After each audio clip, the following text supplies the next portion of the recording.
नमस्कार, मैं लूणाराम और आप देखना शुरू कर चुके हैं मेरा यूट्यूब और फेसबुक पेज। आज जालोर के सांचौर थाना क्षेत्र की एक घटना सामने आई है।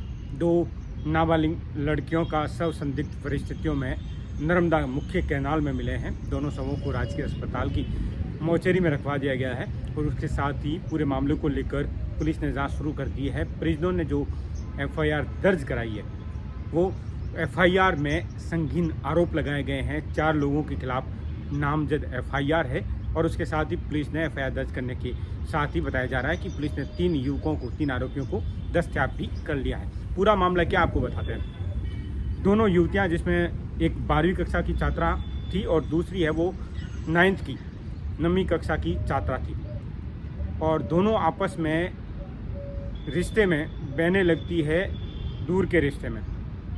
और एक जो छात्रा है वो लूणिया सर की है और दूसरी पलादर की, और जो छात्रा क्योंकि आपस में दूर के रिश्ते में बहने हैं, तो ऐसे में एक छात्रा दूसरी छात्रा के घर में अपने रिश्तेदार के घर में रह रही थी पढ़ाई को लेकर।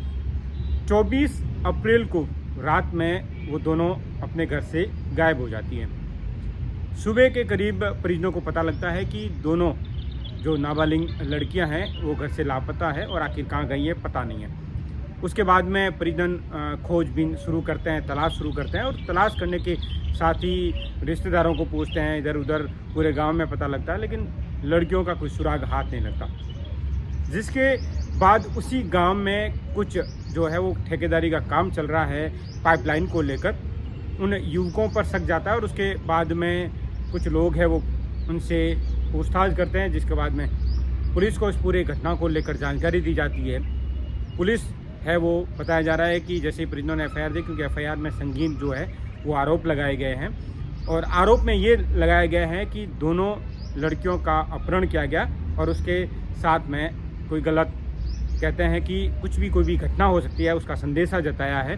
पुलिस ने FIR दर्ज कर लिया। FIR दर्ज करने के साथ ही 3 आरोपियों को दस्तयाब भी कर लिया है। उसके साथ ही पुलिस ने दोनों शवों को राजकीय अस्पताल की मोर्चरी में रखवाया गया है। ये दोनों शव नर्मदा मुख्य कैनाल से निकाले गए। एक आमली के पास से निकला है और एक परावा के पास से नर्मदा मुख्य कैनाल से निकले हैं। दोनों नाबालिग लड़कियां, जिनकी एक की 16 साल की उम्र है और एक की 17 साल की उम्र है, दोनों नाबालिग हैं। और जो FIR दर्ज हुई है उसमें अपहरण की धारा है, उसके बाद में पोक्सो की धारा लगाई गई है। SC/ST एक्ट के तहत ये FIR दर्ज हुई है और उसमें 4 नाम है, 4 आरोपियों के नाम है इस पूरे FIR में। और पूरे FIR के साथ ही जो शव है वो राजकीय अस्पताल की मोर्चरी में रखने के साथ ही परिजनों सहित बड़ी संख्या में जो लोग हैं वो राजकीय अस्पताल की मोर्चरी में के आगे हैं, वो धरने पर बैठ गए हैं और पूरे मामले में है वो कड़ी कार्रवाई की मांग कर रहे हैं। आखिर पूरा मामला क्या है, आखिर लड़कियां नर्मदा मुख्य कैनाल में गिरी या गिराई गई, उन्हें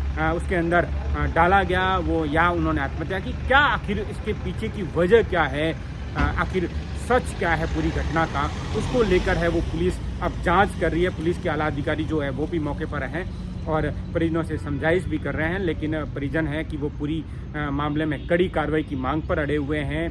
कड़ी कार्रवाई की मांग के साथ ही जो अन्य बड़ी संख्या में लोग हैं वो भी अस्पताल में जमा हुए हैं और उसके साथ ही पूरे मामले में कड़ी कार्रवाई की मांग की जा रही है। आखिर क्या लड़कियों के साथ कोई गलत हरकत हुई है, आखिर लड़कियां नर्मदा मुख्य कैनाल तक कैसे पहुंची, क्योंकि पलादर इस साइड में गांव है, नर्मदा मुख्य कैनाल जहां से ये सब निकाले गए वो इस साइड में है, तो आखिर कैसे पहुंची, क्या पूरी घटनाक्रम रहा, क्योंकि 3 आरोपियों को पुलिस ने दस्तयाब कर लिया है। तो पूरी जो घटना है वो अब सामने आएंगी पूछताछ में, और लगातार पुलिस है वो आरोपियों से पूछताछ भी कर रही है। तो दूसरी ओर सरकारी अस्पताल में मोर्चरी के आगे बड़ी संख्या में परिजन के साथ में अन्य जो लोग हैं वो भी बैठे हुए हैं और पूरे मामले में कड़ी कार्रवाई की जो मांग है वो की जा रही है।